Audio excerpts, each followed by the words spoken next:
Et donc, on va pouvoir passer à la dernière catégorie de revenus que nous allons voir ensemble, qui sont donc les plus-values de cession de valeurs mobilières.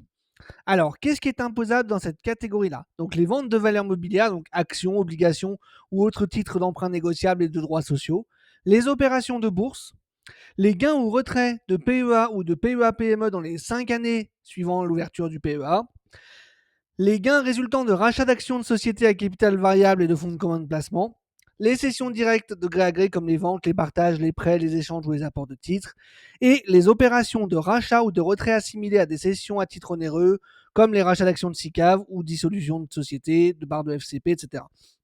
En gros, pour les particuliers, pour monsieur et madame tout le monde, à chaque fois que vous allez vendre une action, vendre une obligation ou vendre un bout de fonds de commun de placement ou de SICAV, si vous le vendez en plus-value, c'est cette plus-value qui sera imposable en fait, tout simplement. Alors malgré tout, on a quand même des opérations qui sont exonérées.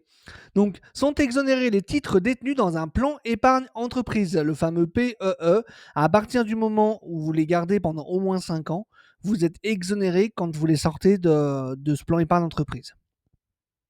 Les titres détenus dans un PEA ou dans un PEA-PME en cas de retrait après 5 ans, effectivement, c'est le gros avantage fiscal du PEA, c'est qu'au bout de 5 ans, vous êtes assujetti aux prélèvements sociaux, mais vous êtes exonéré d'impôts sur les plus-values, quel que soit leur montant. Et enfin, les parts de certains fonds de placement à risque sous réserve du respect des conditions exonérées à l'article blablabla du Code général des impôts. Donc les FCPR, FCPI, c'est souvent des produits qui sont utilisés pour défiscaliser. Donc c'est vraiment spécifique et on ne va pas s'éterniser là-dessus aujourd'hui. Donc comment est calculée la plus-value imposable? Tout simplement, alors j'ai très volontairement simplifié l'exemple qui est donné sur le site des impôts de calcul. En gros, c'est prix de cession, donc le prix auquel vous allez le vendre, moins prix d'acquisition. En gros, vous avez acheté l'action X à 50 euros il y a 10 ans, vous la revendez aujourd'hui à 75 euros, votre plus-value imposable, c'est 75 moins 50, soit 25, tout simplement. Si jamais vous subissez des moins-values, ce qui peut arriver bien évidemment, donc les moins-values subies au cours d'une année sont imputables exclusivement sur les plus-values de même nature pour leur montant. Ça veut dire qu'elles ne peuvent pas être exonérées de votre, ou déduites de votre revenu global, uniquement des autres plus-values de cession de valeur mobilière. Et sur les plus-values de votre choix réalisées au cours de la même année ou des 10 années suivantes. Donc c'est reportable pendant 10 ans. Donc comment est-ce que c'est taxé ces plus-values de cession de valeur mobilière? C'est un petit peu comme ce qu'on a vu avant sur les revenus de capitaux mobiliers. Vous avez le choix, par défaut, c'est le prélèvement forfaitaire unique qui vous sera pris automatiquement au moment de la vente, sauf si vous avez fait la demande d'exonération en temps et en heure et que vous respectez les conditions. Et sur option, quand vous faites votre déclaration d'impôt, vous avez le choix pour réintégrer ces revenus au barème. Mais je vous rappelle que si vous réintégrez ces revenus au barème, vous réintégrez l'ensemble de vos revenus éligibles au PFU au barème, c'est-à-dire également les revenus de capitaux mobiliers.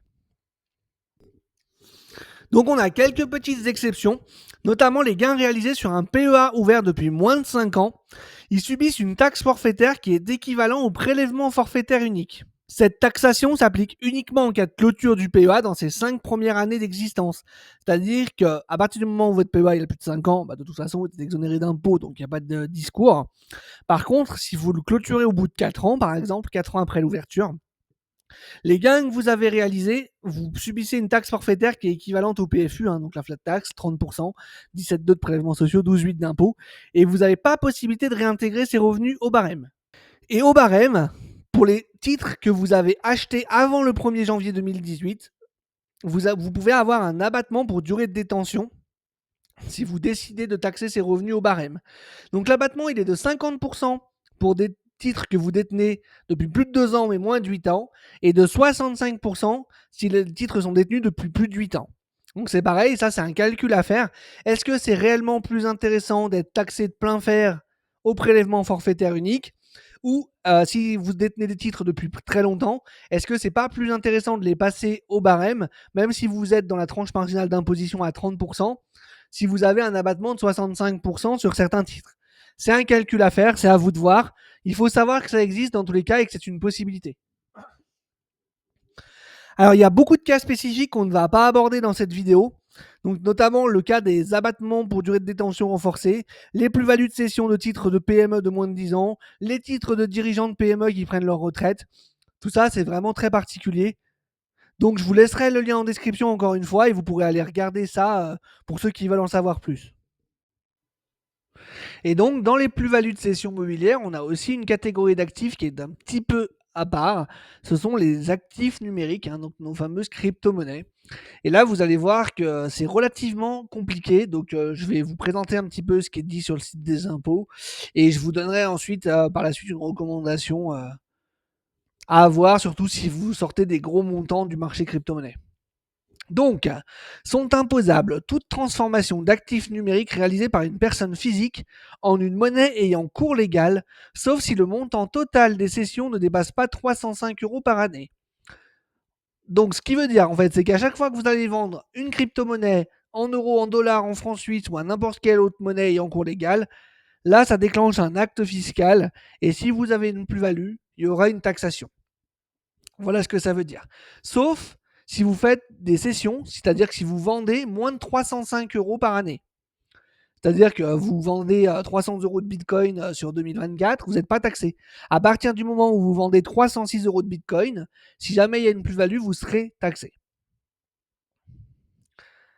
Donc comment calculer cette plus-value? Donc la plus ou moins value brute est égale à la différence entre d'une part le prix de cession et d'autre part le produit du prix total d'acquisition de l'ensemble du portefeuille d'actifs numériques par le quotient du prix de cession sur la valeur globale de ce portefeuille.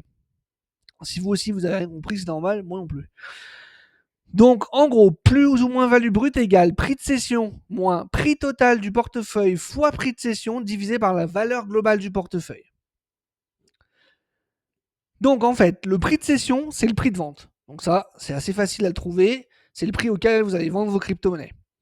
Le prix total d'acquisition, là déjà, vous allez voir, c'est un peu plus compliqué. C'est la valeur de votre portefeuille global de crypto-monnaie au moment où vous avez acheté la crypto-monnaie que vous êtes en train de vendre. Donc là, vous voyez déjà, compliqué. Hein. Et la valeur globale du portefeuille, c'est la valeur totale de votre portefeuille au moment de la vente. Donc en fait, si vous voulez le prix de cession, c'est assez facile de l'avoir. La valeur du global du portefeuille au moment de la vente, si on sait qu'il le faut, on fait un screenshot de notre portefeuille global au moment où on fait notre vente. C'est aussi assez facile, encore est-il, de l'avoir. Par contre, le prix total d'acquisition, donc la valeur du portefeuille au moment de l'achat, c'est un bordel sans nom. Surtout que généralement, quand on achète des crypto-monnaies, on les achète par palier. On n'achète pas juste une seule fois 10 000 euros de Bitcoin et terminé. On va peut-être acheter 10 fois 1000 euros. Donc ça veut dire qu'à chaque fois, il faut qu'on fasse une photo de notre portefeuille global au moment de l'achat et qu'on le pondère, qu'on en fasse une moyenne.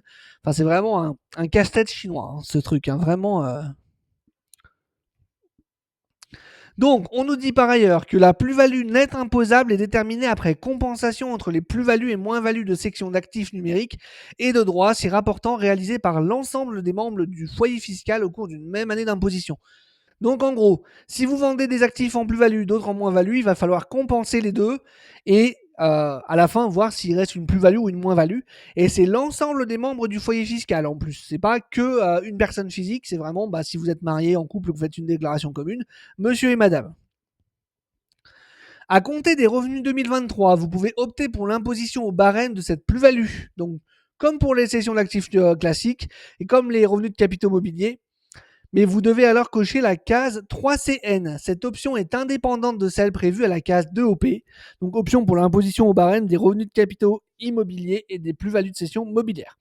Donc là, pour le coup, c'est vraiment indépendant la crypto. Si vous voulez y passer au barème, vous pouvez passer que votre crypto au barème et garder vos revenus de capitaux mobiliers et plus-values de cession mobilière au prélèvement forfaitaire unique. C'est pas forcément lié. Il faut savoir que c'est la seule catégorie de revenus qui sort du tout ou rien, en fait, les cessions d'actifs numériques. Si l'ensemble des cessions imposables réalisées par les membres du foyer fiscal génère une moins-value, vous pouvez indiquer son montant en ligne 3BN. Cette moins-value n'est pas imputable sur les autres plus-values de cession d'autres biens et n'est pas reportable sur les années suivantes. Donc en fait, vous devez indiquer votre moins-value, mais elle vous sert à rien en fait. Elle est ni imputable sur les autres plus-values que vous avez faites, ni reportable sur les années suivantes, pour le moment en tout cas. Donc, honnêtement, vu comme c'est compliqué, parce que là, en fait, on parle en plus de plus-value de cession, mais il faut savoir que certains revenus que vous allez générer en DeFi, si vous allez faire du lending, du borrowing, des pools de liquidité, que sais-je d'autres, certains revenus, certains intérêts que vous allez percevoir sont normalement sujets à impôt. Aujourd'hui, on est vraiment dans un flou quand même assez global là-dedans. J'ai l'impression qu'il n'y a pas grand monde qui sait qu'est-ce qui doit être taxé, qu'est-ce qui ne doit pas être. Si vous faites des faibles montants de plus-value, si vous n'avez pas des gros montants en crypto, si vous avez, je sais pas, bon, entre 5 et 10 000 euros en crypto et que voilà, vous faites, je sais pas, 2-3 000 euros de plus-value sur une année, vous pouvez utiliser un outil comme Waltio qui va vous permettre de connecter vos portefeuilles et qui va vous générer en fait une sorte d'imprimé fiscal unique qui va vous dire bah voilà, vous devez mettre tel chiffre dans telle case, tel chiffre dans telle case, tel chiffre dans telle case. Normalement, pour la majorité des gens, ça devrait suffire. Par contre, si vraiment vous avez des gros montants en crypto, plusieurs dizaines de milliers d'euros, et que vous faites vraiment des très grosses plus-values, qu'en plus vous allez faire de la DeFi avec des gros montants, là pour moi, il faut impérativement que vous passiez par un fiscaliste. Impérativement, et pas n'importe quel fiscaliste. Il faut vraiment que vous trouviez un fiscaliste qui est spécialisé dans la crypto-monnaie. Pourquoi? Parce que derrière, c'est lui qui va vous dire quoi faire. Lui, c'est un professionnel, il est en contact avec l'administration fiscale. Et si derrière, il y a le moindre problème, eh ben, ce sera son problème à lui, pas le vôtre. Vous, vous êtes passé par un professionnel, vous avez demandé au professionnel qu'il fasse le boulot pour vous pour être sûr de ne pas avoir de problème. Si derrière les impôts estiment qu'il y a une fausse déclaration, un problème ou quoi que ce soit, le fiscaliste, il sera là pour défendre vos intérêts, pour vous dire, pour expliquer à l'administration fiscale comment il a procédé, pourquoi est-ce qu'il a procédé comme ça, comment il a fait ses calculs, etc. Et normalement, le fiscaliste, il a aussi une assurance qui dit en gros que si lui s'est trompé, bah, c'est sa faute à lui et c'est pas de votre faute à vous.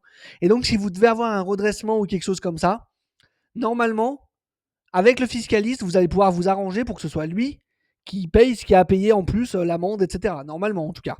Donc, vraiment, si vraiment vous commencez à avoir des montants conséquents en crypto, qu'avec ces montants conséquents, vous faites de la DeFi, etc., faites appel à un fiscaliste.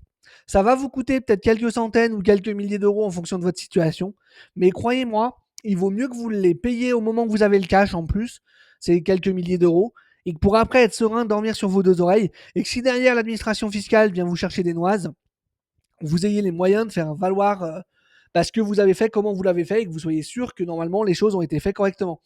Surtout que si vous êtes quelqu'un qui avait un revenu au SMIC ou qui gagnait 2 000 euros par mois et que d'un coup d'un seul vous sortez 200 000 ou 300 000 euros du marché des crypto-monnaies, je peux vous dire que ça va clignoter rouge sur l'administration fiscale et qu'il y a quand même de fortes chances qu'ils viennent regarder ce qui s'est passé sur vos comptes et d'où vient cet argent.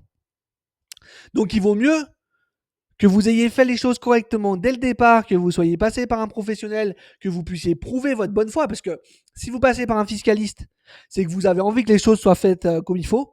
Et déjà, s'il y a des erreurs, les impôts seront déjà beaucoup moins méchants, entre guillemets, avec vous, parce que ils vont voir que vous êtes de bonne foi. Ils vont se dire que vous avez fait appel à un professionnel, c'est que vous voulez faire les choses correctement. Donc après, il peut se dire bon voilà, il y a une erreur. Au pire, vous réglez l'impôt que vous n'avez pas réglé en plus et terminé, on n'en parle plus. Si par contre vous avez fait les choses vous-même, n'importe comment, sans vous êtes renseigné ou quoi, là l'administration fiscale, ils peuvent considérer qu'en plus de ça, vous êtes de mauvaise foi ou pire, que vous avez fait les choses volontairement, que vous avez essayé de dissimuler pour pas payer l'impôt, et là ils vous allument. Là clairement ils vous allument, ils vont pas vous louper. Donc voilà, vraiment si vous commencez à avoir des gros montants en crypto, faites appel à un fiscaliste. Si vous avez quelques milliers d'euros, que vous faites des petites plus-values ou des moyennes plus-values, vous faites peu ou pas de DeFi, passez par Waltio, ça devrait normalement être suffisant.